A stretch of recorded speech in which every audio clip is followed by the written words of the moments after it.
ABC Listen. Podcasts, radio, news, music and more.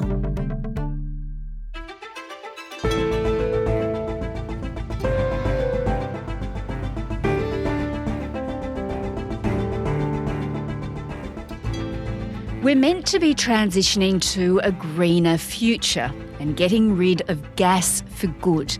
But now we're talking about drilling for more of it, because soon we might not have enough to keep the lights and heaters on.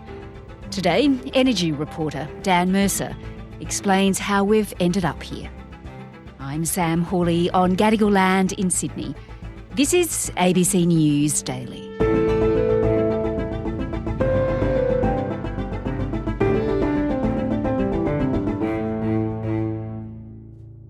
Dan, we're being warned that we're running out of gas and to expect shortfalls, and heading into winter, that does not sound good. No, it doesn't. You know, these warnings have become something of a perennial thing too, Sam. You know, that we're going to run short of gas and it'll have major consequences for our energy system. This latest warning comes from the Australian Energy Market Operator, which runs the gas market in the eastern states as well as in WA. Every year, AEMO, as it's known, publishes a big report that looks ahead at gas demand and supply. And it's very, very much widely read by the industry and observers of the industry, and it's seen as an authoritative take on that demand-supply balance. Anyway, the latest one was published recently, and it warns there might be some small shortages from as early as next winter. The Energy Market Operator has issued a stark warning that southern states, including Victoria, face gas shortages in the coming years. Along with shortages on peak electricity demand days, AEMO is also forecasting small seasonal supply gaps within 2 years, ahead of projected annual shortfalls by 2028. But the thing that I never really get about these warnings, Dan, is that we produce masses of gas in Australia. We know that. It's not in short supply, that's for sure. No, it's not. And, you know, there's plenty under the ground in Australia. Gas production has almost quadrupled since 2000. The industry has assets that are worth almost $500 billion. And, you know, Australia is one of the world's top few gas exporters. All right. Well, it might seem like a pretty obvious question to you, but what do we actually go without if we don't have gas, if this shortage of gas actually eventuates and we miss out on some supply? Yeah, it's a good question because it's not as simple as sometimes people would make it out. I mean, we use it in our homes for cooking and heating. We use it in gas-fired power stations to produce electricity. And of course, we use a lot of gas as a feedstock for industry and manufacturing. If you look at the full energy picture in Australia, gas supplies more than a quarter of our energy needs. So we're heavily reliant on gas in our day-to-day lives, and we're running out of it, even though we're a nation that has access to so much of it. So you better just explain this a bit more for me. What on earth is going on? It doesn't intuitively make a lot of sense, does it? No. And it really has to do with a fundamental mismatch between Australia's gas supply and its demand.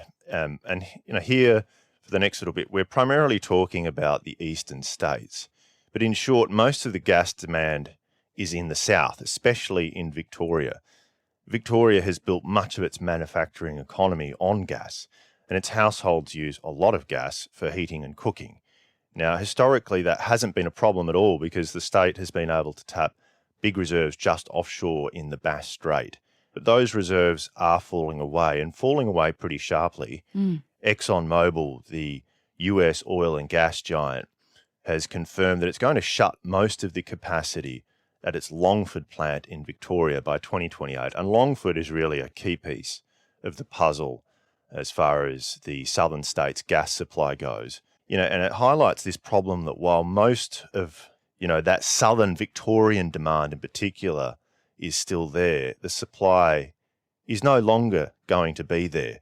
And that supply is increasingly coming from Queensland, or, you know, Australia is very much overweight in the eastern states in its supply from Queensland, a couple of thousand kilometres up the road. But that's a problem because there's only so much pipeline capacity that can get that gas to the south.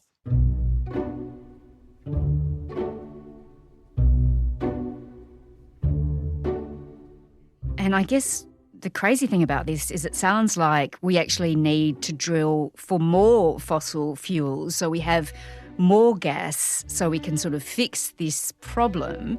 But that's wildly controversial, isn't it? Because we're trying to cut emissions and turn to green energy. But there are people that think we do need to solve this by drilling more. There are, Sam, yeah, there are a few people, and it's not just the usual suspects who are making the case. AEMO runs the electricity and the gas markets in Australia, and I think it could be reasonably described as technology agnostic. Even still, as we've discussed, AEMO is worried that there could be shortages of gas and shortages very soon, starting as seasonal blips from next year, but becoming structural by 2028 when Longford really pulls back. Now, AEMO's boss, Daniel Westerman, has been as explicit as saying there should be investment in new supplies. Now, from 2027 onwards, we're highlighting the need for investment in new sources of gas supply to overcome forecast annual shortfalls each year from then on. And Federal Climate Change and Energy Minister Chris Bowen, despite a fair bit of pressure not to, has said that gas is necessary for the energy transition because it can back up renewable energy. As we've said many, many times, as Australia transitions to renewable energy, gas will play a very important role in backing up that renewable energy as we undertake this most important transition. It's very important that we have good, solid and stable supplies of gas. Perhaps unsurprisingly, the oil and gas industry agrees. But what do you reckon, Dan? Do you think we really do need more gas? Or I guess a cynic might argue that this is just a line from the gas lobby. You know, it depends on who you ask, Sam. AEMO obviously takes the view that we'll still need gas for a while yet. And as long as that demand is there, you know, we'll have to be able to supply it. But there are plenty of others who just don't agree or don't accept that premise. Part of this is related to concerns about greenhouse gas emissions and the need to rein them in. So critics of the industry are worried about what more gas development will mean for the environment and for global warming. And they also reckon AEMO and the industry are grossly and have long grossly overestimated how much demand will hold up. Kevin Morrison is an analyst at the Institute for Energy Economics and Financial Analysis. AEMO, they publish this report each year, and each year we always find there's going to be this impending gas shortage. But this shortage never arrives. I mean, for a start, Eastern Australia is awash of gas. It's just that we happen to send 3/4 of it overseas. The view of people like Kevin is that Australia should just focus on replacing gas with other sources of energy as fast as it can, that there won't be a need for gas as industrial and energy technologies evolve. So how quickly can we not rely on gas anymore? How much longer will we actually need gas for? Because we want our homes to be electrified, right? It's not an easy question to answer, but certainly many states are making an effort to wean households off gas, as you mentioned, by either encouraging electrification or just outright banning gas connections to new homes. And I think that's the case in Victoria. But of course, that still leaves the existing stock, Sam, much of which has a gas connection and, you know, runs on gas appliances. And electrifying a house retrospectively isn't easy. It's just not. Upgrades to power supplies often have to be made because a house will need more electricity than it was historically built for, and the new appliances cost money.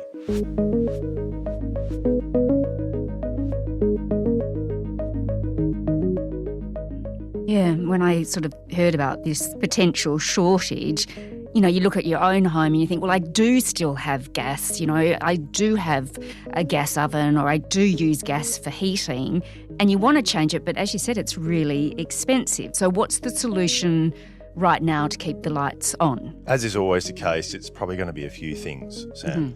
In the short term, it's feasible that there might be some small gas projects that get brought online, and, you know, but then again, that's by no means a given. And then there's the prospect that demand falls in line with dwindling supply. Economists call that demand destruction as buyers are unable to get their hands on whatever it is they're looking for. But that could be very painful for many users. And many users are big industrial customers that are also big employers. Redirecting some of the gas that's shipped overseas from Queensland is another option that's often touted. The reality is that would be fraught with geopolitical danger because the buyers are often Australia's allies, Japan, South Korea. And what's more, they've helped underwrite the development of those gas projects in a lot of cases. On top of this, the pipeline network connecting Queensland to the southern states, Sam, is pretty constrained in that sense. Taking more gas from Queensland would probably involve an expansion. It'll have to involve an expansion of the pipe network, and that would be enormously expensive. So the ability of governments to intervene is quite limited, and it all leads to the prospect that Australia will soon become an importer of gas from overseas. Not long ago that would have seemed absurd, but it's probably a better than even money bet now. Oh, gosh. And I know it goes to diplomacy and relationships with nations around the world, but can't we just export less at times when we might have a shortage here and keep it here for the benefit of Australians? Why can't we just do that? Well, we could, but there would be those geopolitical costs, as mentioned, and it wouldn't be easy however you slice it. The problem the East Coast market has, Sam, is that a reservation policy that sets aside a share of the gas for the local market was never put in place before the Queensland export market got going, and that changed everything because all of a sudden the eastern states gas market was exposed to the international market. And it just means that the producers are not really obliged to supply the domestic market, and they have every incentive to send their output overseas, where prices are almost invariably higher. Now, this is in stark contrast to WA, where there has been a domestic gas reservation policy since 2006. WA isn't without its own problems at the moment, by the way. But on the East Coast, the room for governments to move is limited. To put it plainly, there are things the federal government can do. It can carry a big stick and threaten to use it. It's historically been reluctant to do that, however. Or it can do things like it did in January, where it struck a deal with Exxon to ensure supply out of the Bass Strait goes to the domestic market. That's really more about carrots than sticks anyway. But can we do enough so it means we don't have to drill for more gas, that we don't drill for more gas, but we still don't end up having a very cold winter? Not according to the people who run the market. Our own exporters have existing investments and commitments worth hundreds of billions of dollars, and they need to keep the gas flowing. So in that sense, the drilling will continue. And I mean, this is an immensely rich and lucrative industry, and nothing has killed our appetite to dig up and export fossil fuels. And this is where all roads seem to be leading to imports. So what you're saying is one of the biggest producers of gas in the world, Australia, will be importing gas. It's not ideal. Look, it seems crazy, but maybe it's going to be, as far as the industry and users and everyone who watches it is concerned, the lesser of however many evils there are out there. The idea being that maybe LNG imports can be a temporary fix. We won't know until we get there, and we'll just have to find out.